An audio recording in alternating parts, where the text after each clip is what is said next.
Now let's bring in Leisa Goddard, who's the Managing Director of Adoni Media in Brisbane, and also Nick Cater from the Menzies Research Centre. He's in Queensland too. He's out in the Bowen Basin. Thanks both for joining us.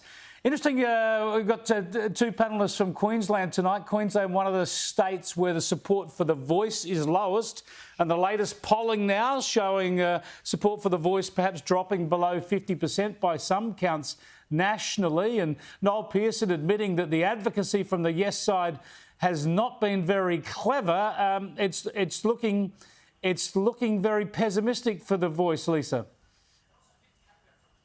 It sure is, Chris, and you won't be happy to hear this, and I can't imagine you were very pleased with those polling results that have just broke this afternoon either. But look, for the past 3 months now, we've seen the support for the yes vote decline, and as you say, it's now sitting at 49%.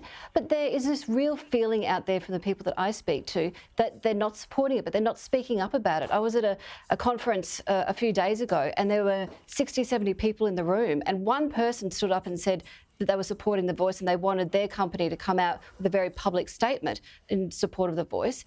And there was almost a ripple effect across the room of just uncertainty. So I think there is a lot of people out there still not saying that they are going to vote no. So I think you'll see, my prediction for what it's worth is that you'll see that no support climb over the next few months.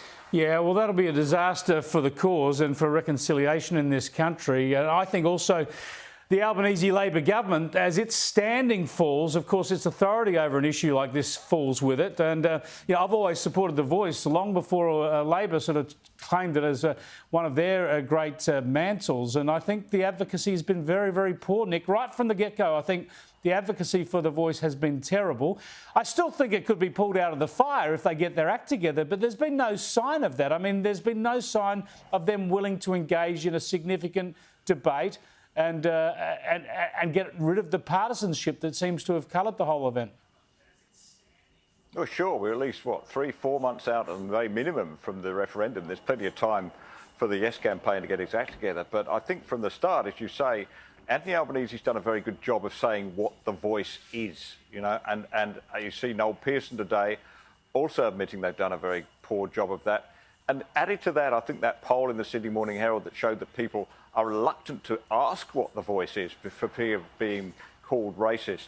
I think they're going to have a dramatic change of tack right now. They're going to have to admit that people are not being dumb or racist. They've just got other things to do. I mean, I'm here in the Bowen Basin. I haven't heard anybody talk about the voice. They're getting on mining coal and doing useful stuff, right? That's what most people do. I mean, you and I are invested in it.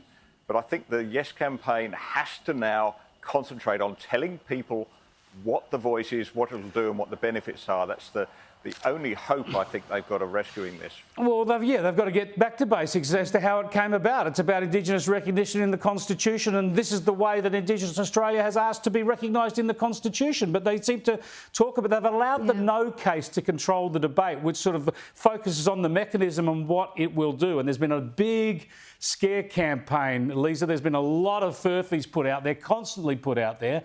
And Anthony Albanese and others have decided not to counter them. They've tried to ignore the scare campaign, thinking that they don't want to get down into the weeds and debate these things. Well, if you don't counter the scare campaign, the scare gets a bit of currency, gets momentum, it gets a life of its own. Yeah, but it comes back to what Nick was saying. It hasn't been clear. If you have an increasing number of people are saying no and increasing number of people saying they don't understand what it is about, then from a PR campaign perspective, you're losing the fight. You're not doing what you're supposed to do, which is make your messaging, and you know this, Chris, your messaging has to be really clear, and it hasn't been. And I think what has happened now is Noel Pearson has gone back and actually looked at perhaps some of this polling, which says, I think last month the polling showed 25% of people who were supporting it were doing it on the fact about recognition. Yeah. So I think that is why we've now seen him change his language. It's in all these campaigns, you watch where the pivot point is for when that key messaging changes.